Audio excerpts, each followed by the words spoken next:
তাদেরকে আল্লাহর নবী মুহাম্মদুর রাসূলুল্লাহ সাল্লাল্লাহু সাল্লাম মদিনার বুকে থেকে মায়ার নজরে তাদের দিকে তাকাবি। তাকানের বাপ আছে রে ভাই। নবী যখন দুনিয়া থেকে চলে গেল, এক পর্যায়ে বেলাল পাগল হয়ে গেল।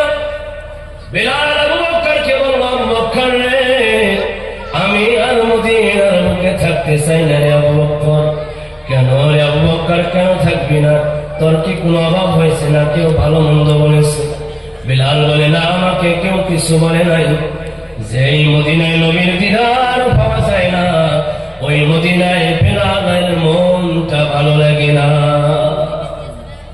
আবু বকর বলে, বেলাল, তুমি কি একাই নবীকে ভালোবাসো? আমি আবু বকর কি নবীকে ভালোবাসি না? ওই সময় নবীর রোজা কেন এরকম সম্মান ছিল না, শুধু সালি মোবারক দিয়ে ঘেরানো ছিল। বেলাল বলে, আবু বকর রে, তুমিও নবীকে ভালোবাসো, আমিও নবীকে ভালোবাসি, কিন্তু তুমি নবীর রোজার দিকে তাকায় সহ্য করতে পারো?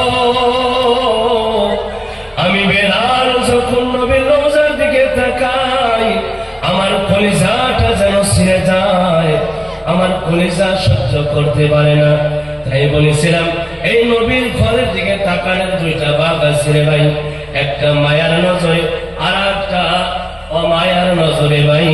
যারা মায়ার নজরে এই নবীর ঘরের দিকে তাকাবা ভাই, আল্লাহর নবী রাহমাতুল লিল আলামিন কিয়ামতের কঠিন প্রান্তরে তুমি উম্মতকে জান্নাতে না নিয়ে নবী জান্নাতে যাবে না। সুবহানাল্লাহ।